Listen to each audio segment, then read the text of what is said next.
Good day, panelists, fellow students and teachers. We are here to present to you our research proposal entitled Challenges Encountered by Working Students that Affect Their Academic Performance. To formally start, let me introduce to you our group. Hi, I'm Angel.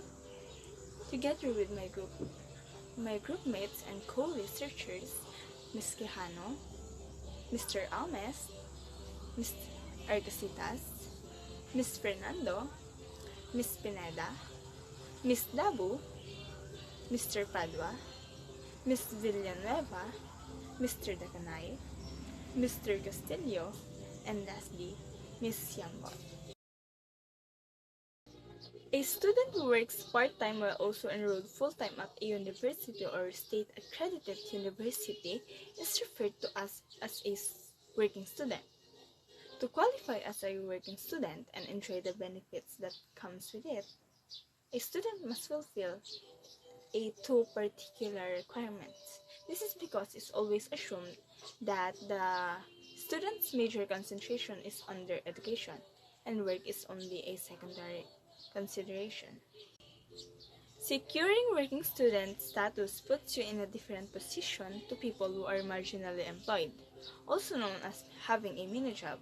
From a tax perspective, working students are equivalent to permanent part-time employees. In the information age, education is one of the ways to access labor and manpower that is competitive on a global scale.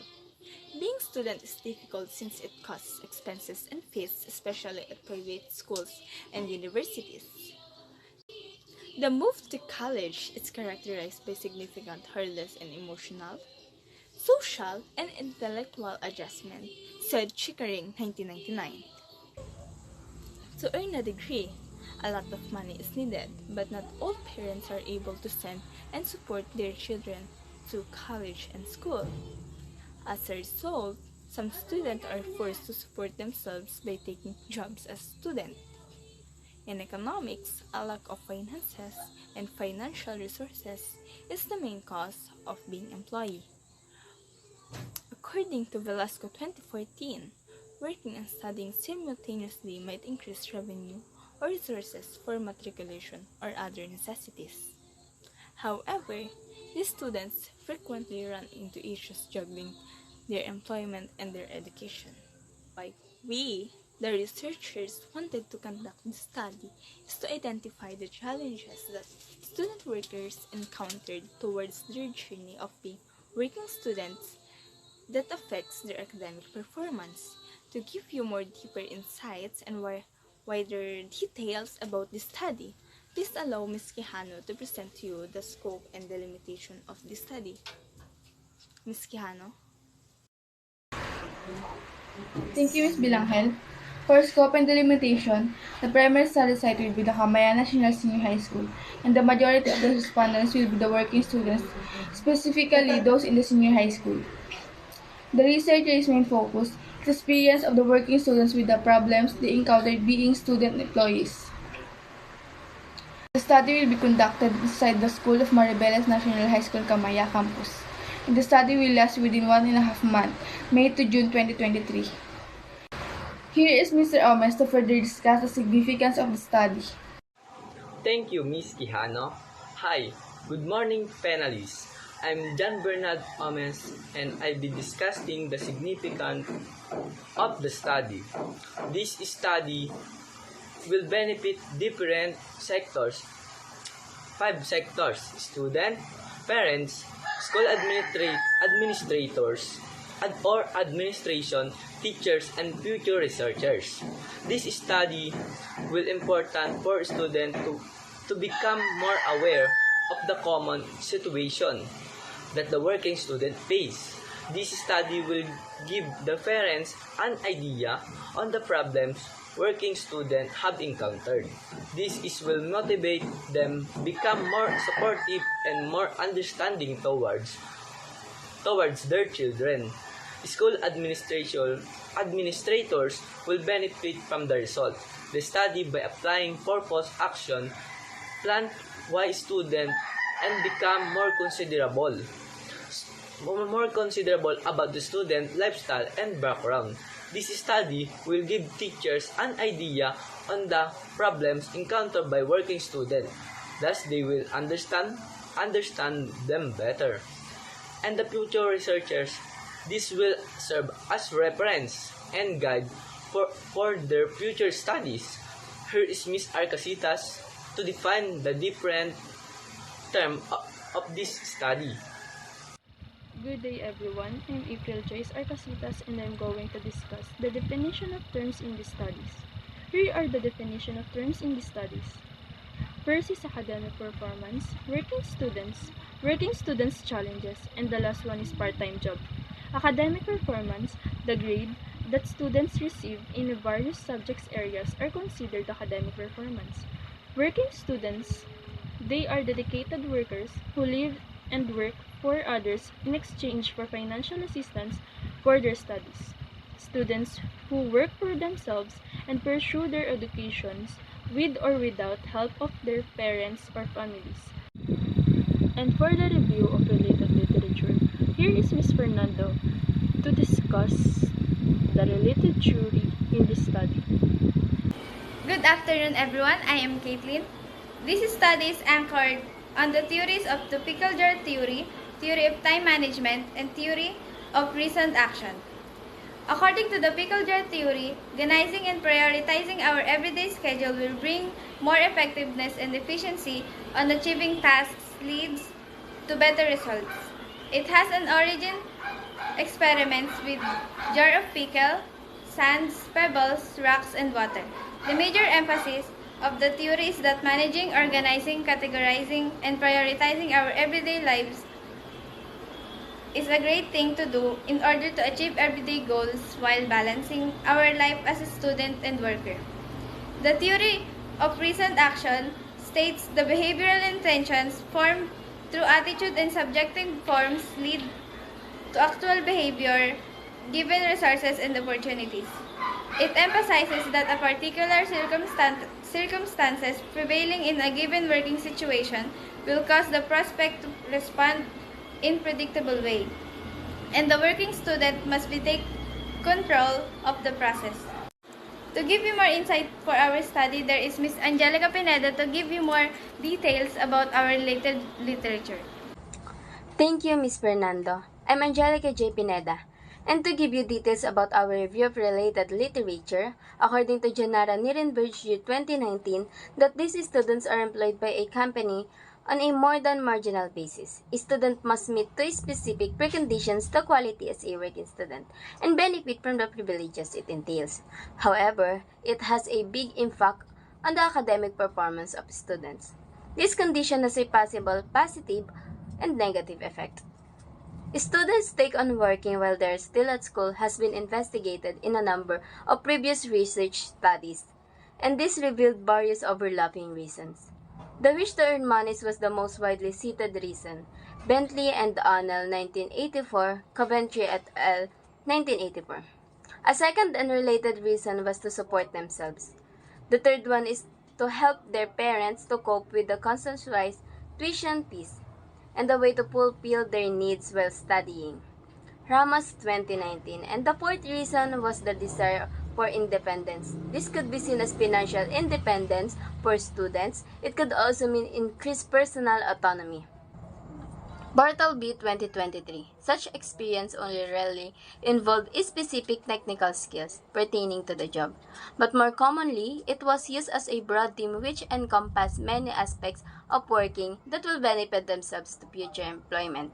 For working students, they believed that working provided them with the opportunity to develop a range of social and personal skills, such as communication skills and self-confidence through working with dealing with different people, and a sense of competence and responsibility that came from turning to work and carrying out designated tasks.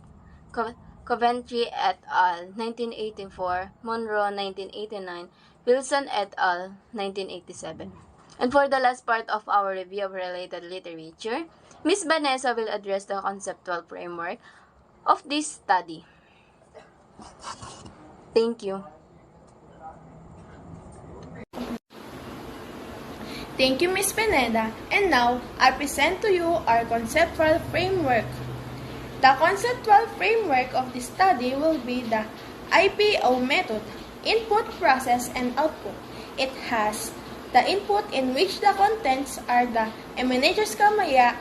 Student is also has process which contains the process of collecting data by the use of questionnaires, surveys, from forms, and by the instrument that was used in the research entitled challenge.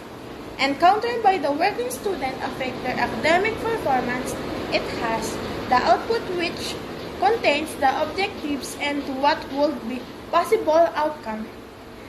And here is Mr. Padua to present the methodology. Thank you. Good day, everyone.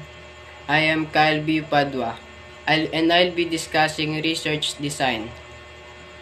Research design refers to the overall plan, structure, or strategy that guides a researcher project, from its conception to the final data analysis according to Direct Johnson 2023. An effective research design acts as a guide for how you, the researcher, will gather and analyze data while providing consistency, reliability, and validity along the study. Descriptive research was used in the study. The goal of descriptive research is to precisely and methodically describe a population, circumstance, and phenomena. It can respond to questions about what, where, when, and how, but not why. According to Shona McCombs, 2022, a descriptive research design can use as a wide variety of research methods to investigate one or more variables. Descriptive research was most appropriate for this study because it aimed to describe how student job conditions and challenges affected their performance in school. And there is Ms. Villanueva to discuss the population and sampling design. And that's all. Thank you. Thank you, Mr. Padua. The main target population of this study will be the MNHS Kamaya students who are fit into this criteria. 1. Must be enrolled and studying in MNHS campus. 2. Must be working and attending schools. A stratified random sampling procedure was chosen for selecting participants in this study. This technique was employed to ensure a fairly equal presentation of the variables of the study. In a stratified sample, researchers divide a population into homogeneous subpopulation called strata, based on specific characteristics. Every member of the population should be in exactly one stratum. Each stratum is then sampled using another probability sampling method, such as cluster sampling or sample random sampling, allowing researchers to estimate statistical measures for subpopulation. Researchers rely on stratified sampling when a population characteristic are diverse and they want to ensure that every characteristic is properly presented in the sample. This helps with the generalizability and validity of the study as well as avoiding researcher bias like undercoverage bias. And that's for population and sampling design. Now, may I call Mr. Dahanay to discuss the research instruments we'll be using throughout this study. Hi, I'm Christian Jan Dakanay. I will be presenting to you our research instrument for our study. Researchers choose questionnaire as an instrument to this study. An interview is a qualitative research method that relies on asking questions in order to collect data. Interviews involve two or more people, one of whom is the interviewer. asking questions. An interview is a structured conversation where one participant asks questions and the other provides answer. Interview is useful for researchers to gather information on a certain topic. You may interview a group of people and you have a range of choices to ask specific questions. Research interviews allow an interview to elaborate on the responses to render a clear context to you said indeed. The instrument used was a research questionnaire to gather data for students' profile. The questionnaires will drawn out based on the research reading published and unpublished. Thesis relevant study in preparation of the instrument. The instrument in designing of good data collection instrument were considered in this way. The instrument is authorized to obtain valid response of the study survey. For the data gathering, there is Mr. Castillo. Thank you, Mr. Dakanay. So for the data gathering procedure, research will conduct a survey on Kamaya students who combine works and study. To gather experience and opinions, the survey aimed to understand opinions and preference among students who work simultaneously to save for college entrance. The researchers ensured the confidentiality of personal information and allowed respondents to ask questions or have concern about answering the survey. Survey research is defined as collecting information of sample individuals through their responses to question, and according to Singleton and Strait 2009, survey can use two qualitative research strategies by using questionnaire and qualitative research strategies by using open-ended or both strategies. And for the last part of this research study presentation, here is Ms. Lovely Joy Yambot to discuss and present the statistical treatment of this study.